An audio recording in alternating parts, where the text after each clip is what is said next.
आता सविस्तर बातम्या।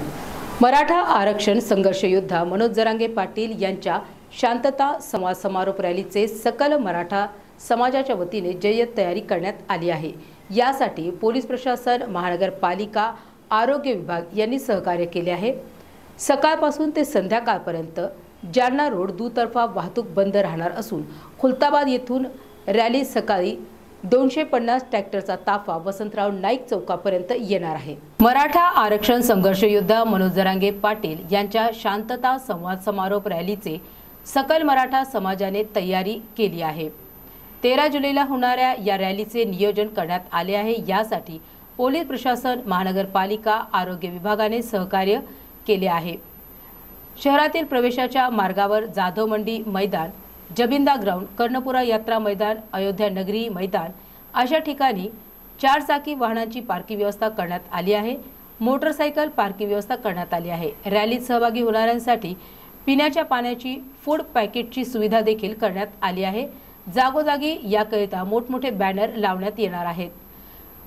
मनोज जरांगे पाटील यांचे अंतराळी सराटी येथून सकाळी 11 वाजता वसंतराव नाईक चौकात आगमन होणार आहे। लोकनेते वसंतराव नाईक यांच्या स्मारकाला हार अर्पण करून ते अभिवादन करतील। त्यानंतर अश्वारूढ छत्रपती शिवाजी महाराज यांच्या स्मारकाला पूजन करून पुष्पहार अर्पण करतील। रॅलीत सर्वात पुढे माता भगिनी मनोज जरांगे, छत्रपती शिवाजी महाराज यांचे स्मारक, त्यांचे मागे पुरुष मंडळी, त्यानंतर 250 ट्रॅक्टरचा ताफा राहील। रॅली सिडको बसस्थानक, सेवन हिल, आकाशवाणी, मुंडा नाका, अमरप्रीत चौक मार्गे उड्डाणपूल खालून जाणार आहे। सकाळपासून तर सायंकाळपर्यंत 5 वाजेदरम्यान जालना रोड वाहतुकीसाठी बंद असणार आहे। खुलताबाद येथून रॅलीत सकाळी 250 ट्रॅक्टरांचा ताफा वसंतराव नाईक चौकापर्यंत येणार आहे। तेथे जरांगे पाटील यांच्या भव्य स्वागतासाठी भव्य व्यासपीठ राहणार आहे।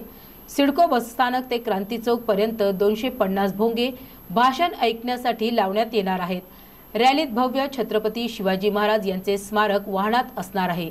महिलांसाठी वेगळी व्यवस्था करण्यात येणार आहे। विविध जिल्ह्यातील सुमारे 12 लाख मराठा बांधव रॅलीत सहभागी होणार आहेत। 12 जेसीबीच्या साह्याने जरांगेंचे हार घालून मराठा समाज व विविध समाज बांधवांतर्फे स्वागत करण्यात येणार आहे। रॅली शांततापूर्ण वातावरणात यशस्वी करण्यासाठी स्वयंसेवक परिश्रम घेत आहेत। मराठा समाजाला आरक्षण मिळावे, सगळे सोयऱ्यांचा समावेश करावा, मराठा आंदोलकांवर दाखल झालेले गुन्हे मागे घेण्यात यावे अशी मागणी जरांगे पाटील यांनी केली आहे। या समारोप रॅली सरकारने 13 जुलैपर्यंत निर्णय घेतला नाही तर पुढच्या आंदोलनाची दिशा काय असणार याबद्दल जरांगे काय बोलणार आहे याकडे सर्वांचे लक्ष लागलेले आहे। या रॅलीत महिला सुरक्षा समिती असणार आहे। याबरोबरच पोलिसांचा बंदोबस्त तगडा राहणार आहे।